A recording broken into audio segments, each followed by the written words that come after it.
Start में हमें बैरन, Darren और बैन दिखाई देते हैं जो काफ़ी अच्छे दोस्त होते हैं। यह तीनों एक पार्टी में जा रहे होते हैं जहाँ पे काफ़ी अपनी पार्टी में अपने दोस्तों के साथ काफ़ी एंजॉय करते हैं।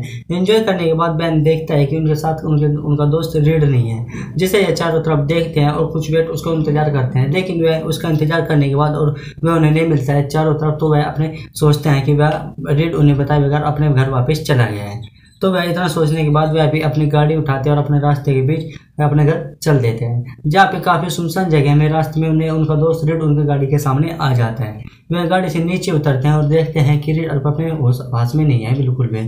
तो वह उसे टच करते हैं, देखते हैं कि रीड अपने होश में आ चुका है और उसे होश में आने के बाद रीड उनसे कहता है कि जल्दी से गाड़ी के अंदर बैठो और अपने घर की तरफ चलो, क्योंकि यह जगह काफ़ी खतरनाक होती है। बैन रीड से पूछता है कि तुम्हारे साथ क्या हुआ। रीड उसे कुछ भी नहीं बताता है क्योंकि वह काफ़ी बदतर स्थिति में आ चुका था। रीड 3 महीने के बाद दिखाया जाता है कि रीड किसी प्रोजेक्ट पर, एरिया 51 के प्रोजेक्ट पर काफ़ी सर्च कर रहा होता है। वह यह भी जानने की कोशिश कर रहा होता है कि एरिया 51 के अंदर एंटर कैसे किया जा सके।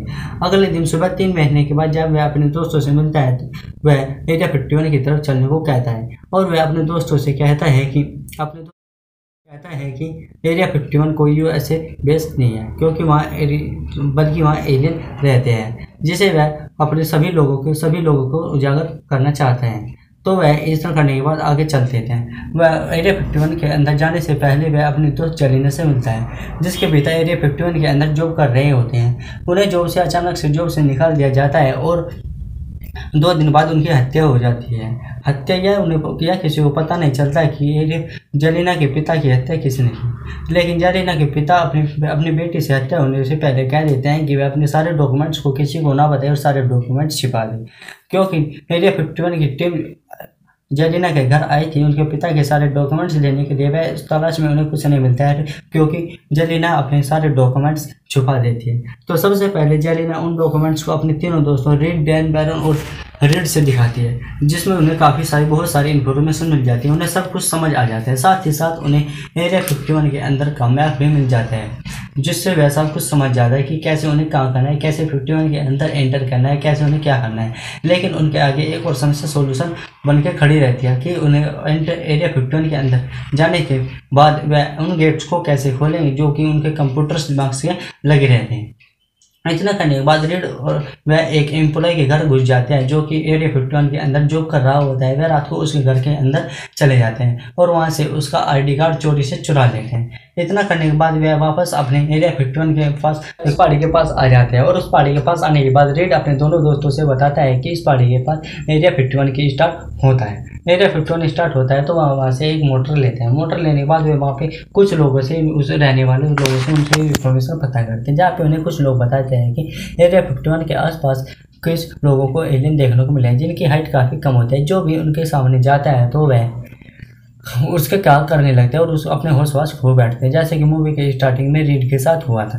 तो फ्रेंड्स वहाँ पे एक और लोकल आदमी की उनसे मुलाकात होती है, जिससे सारी एरिया 51 की सारी इन्फॉर्मेशन पता होती है। वह लोकल आदमी उन्हें बताता है कि वहाँ पे किस तरीके से एरिया 51 के अंदर एंटर किया। वहाँ पे रात को होटल में जाते हैं तो वहाँ पे जेलिना भी आ जाते हैं जो उनके साथ एरिया 51 के अंदर जाना चाहते हैं और वह फिर वहाँ पे अगली रात सुबह वहाँ पे चल देते हैं। तो वह वहाँ पे जाने के बाद बैन उन्हें गाड़ी से नीचे उतार देता है क्योंकि वह चाहता है कि वह वहीं पे रुके और उनका वेट करे और वह वहाँ पे उनके आने के बाद वह जब भी किसी परिस्थिति में वहाँ पे आए तो वह गाड़ी से निकल सके। तो फिर वह नाइट विजन गलत पहनकर वहाँ से निकलने लगते हैं और वह वहाँ से आसानी से एंटर कर जाता है, क्योंकि उन्होंने 3 महीने के अंदर सारी प्रैक्टिस की होती है कि किस गार्ड से उन्हें किस तरीके से बचना होता है। तो फिर वह उसी आईडी कार्ड की मदद से वह उनके गेट खोल लेता है जो कि उन्होंने एक एम्प्लॉय के घर से चुराया था। उनके गेट खोलने के बाद वह जब अंदर एंटर करते हैं तो वह देखते हैं कि उन्हें एक बहुत बड़ी लैब दिखाई देती है जहाँ पे बहुत सारी चीज़ साइंटिस्ट का सामान सारा होता है और वह वहाँ पे खोज चली रही होती है। वहाँ पे एक पत्थर के टुकड़े को देखते हैं जो कि कांच के अंदर बंद होता है, वह बिना ग्रेविटी का उड़ रहा होता है। वहाँ पे एक लिक्विड को भी देखते हैं जिससे जेलिना काफ़ी डर होने का महसूस करते हैं, लेकिन वह अपने आप को संभाल लेते हैं और वहाँ से चलने का फैसला करते हैं। जब वह कुछ समय आगे जाते हैं तो वहाँ पे उन्हें एक एयरक्राफ्ट कैरियर दिखते हैं, जैसे देखकर रीड समझ जाता है कि यह एयरक्राफ्ट एलियन का ही एयरक्राफ्ट है। जैसे जब उसे रीड हाथ लगाता है तो वह जैसे टच करता है, छूने की कोशिश करता है तो उसमें कुछ रिएक्शंस होते हैं, लेकिन जेलिना और डैरन के हाथ लगाने से उसमें कुछ रिएक्शन नहीं होते। जब दोबारा से रीड उसे हाथ लगाता है तो उसका एक गेट खुल जाता है और रीड उसके अंदर प्रवेश कर जाते हैं। फिर उसके अंदर प्रवेश करते हुए गेट अचानक से बंद हो जाता है और वह डैरन और अपनी दोस्त जेलिना से अलग हो जाता है, क्योंकि वह उसके अंदर चला जाता है। अंदर जाने के बाद वह अपनी टॉर्च की मदद से देखता है कि वहाँ पे एक स्मॉल स्लीपिंग चैम्बर होता है, जिसे देखकर वह समझ जाता है कि एलियन का विश्राम करने का चैम्बर होता है। तो वह फिर बाहर आ जाता है। इतना देखने के बाद वह बाहर आ जाता है। फिर वह अपने तीनों दोस्त एक साथ हो जाते हैं। फिर वह और आगे जाने का फैसला करता है और नीचे जाता है, जिसका S4 होता है। S4 के अंदर जाने के बाद उन्हें एक बहुत बड़ी ग्राउंड से दिखाई देता है, जहाँ पे बहुत बड़ा रिसर्च हो रहा है, जहाँ पे बहुत सारे सीक्रेट्स छुपे हुए हैं। तो वहाँ पे उन्हें एक बटन दिखाई देता है, जो कि उस बटन को दबाए रखने से गेट खुला रहता है, और उस बटन को छोड़ देते हैं तो गेट बंद हो जाता है, जिसे डैरन दबाने का फैसला करता है। जैसे ही डैरन उस बटन को दबाता है तो रीड और जेलिना गेट के अंदर वापस अंदर भाग जाते हैं और डैरन वहाँ पे रहता है। जैसे ही डैरन गेट के अंदर जाने का फैसला करता है तो बटन छूटते ही गेट बंद हो जाता है, जिससे अलार्म बजने लगते हैं। अलार्म बजने का कारण होता है कि सारे गार्ड्स जो होते हैं वे सभी वापस आ जाते हैं और डैरन को पकड़ने की कोशिश करते हैं, लेकिन डैरन को वहाँ से भागना पड़ जाता है। इधर दूसरी तरफ जेलिना और रीड काफ़ी अंदर चले जाते हैं, जहाँ पे उन्हें एक गेट दिखाई देता है। उस गेट को खोलने के बाद जैसे भी उसके अंदर एंटर करते हैं तो उन्हें वहाँ पे कुछ भी समझ नहीं आता, क्योंकि वहाँ पे अंधेरा से होता है। वह किसी लाइट की मदद से जब वहाँ पे देखता है तो उन्हें वहाँ पे एक पहाड़ी नुमा जगह दिखाई देती है, जहाँ पे उन्हें कुछ सामान सा भी दिखाई देता है। उन्हें वहाँ पे एक ह्यूमन कोस्टास में दिखाई देता है, जहाँ पे उन्हें दिखाई देता है कि स्मॉल स्लीपिंग चैम्बर भी दिखाई देते, जैसे कि रीड ने उस एयरक्राफ्ट के अंदर देखे थे।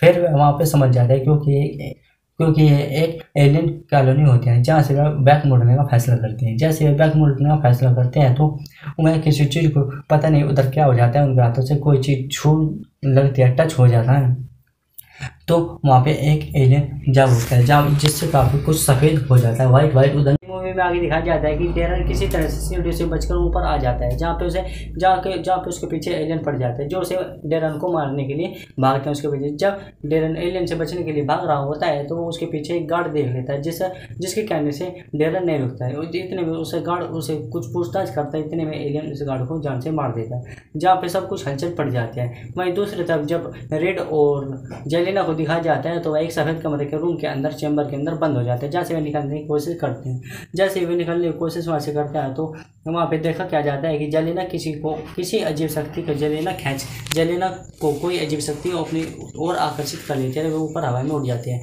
ऐसे जब रीड को इस बारे में कुछ पता नहीं होता, जब रीड को इस बारे में पता चलता है कि जेलिना वहाँ से गायब हो जाती है तो वह वहाँ पे उसे देखने के लिए चलता है। जब फाइनली उसे जेलिना कुछ देर के बाद उसे ढूंढने के बाद वहाँ पे मिल जाते हैं। जब इसमें इतने में जेलिना को जब वह हिलाने की कोशिश करता है तो उसको कोई रिएक्शन नहीं होता, वो इसे हिलाता है डुलाते हैं, कोई रिएक्शन जेलिना का नहीं होता।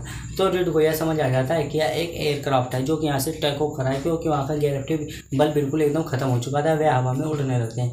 वहीं दूसरी तरफ जब डैरन अपनी जान बचाने के लिए वहाँ से भाग रहा होता है तो वहाँ पे सारे गार्ड्स अपनी जान बचाने के लिए बाहर रहते हैं, क्योंकि वहाँ पे बहुत सारे एलियंस होते हैं जो अब खूंखार बन चुके थे, वो वहाँ पे उनके पीछे भाग रहे होते हैं। जब डैरन अपने दोस्त बैन के पास आ जाता है, जहाँ पे उसकी गाड़ी उन सब का वेट कर रहा होता है, तो डैरन अपने दोस्त बैन को बताता है कि हम सब अलग हो गए और सब इधर उधर हो गए।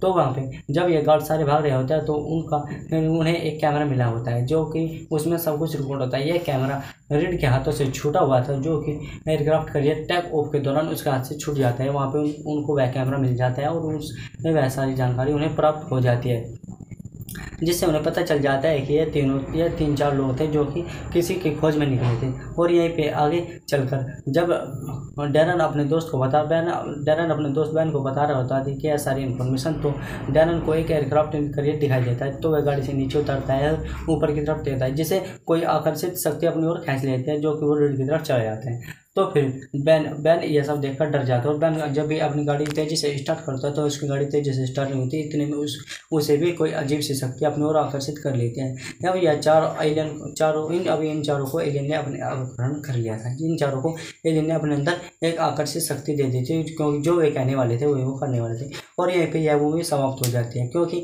अब इस मूवी में कोई बचा नहीं था, क्योंकि और उस कैमरे से सभी गार्ड्स को पता लग जाता है, वहाँ के एम्प्लॉय को भी पता लग जाता है उस ID कार्ड के, क्योंकि उस ID कार्ड को उन्होंने चुराया था। उसके दौरान उन्हें पता लग जाता है कि ये चारों दोस्त किसी की खोज में निकले थे और यह अब खोज हो चुकी है और यहीं पे यह मूवी समाप्त हो चुकी है। इस कहानी में यह पता चलता है कि एक रेड नाम का व्यक्ति था जो कि इस समस्या को सभी लोगों के सामने उजागर करना चाहता है, और जो कि वह अपनी समस्या को उजागर करने में सफल होता है, लेकिन वह अपनी जान नहीं बचा पाता क्योंकि उसी का एलियन अपहरण कर लेते हैं। बाद में गार्ड्स उसका अपहरण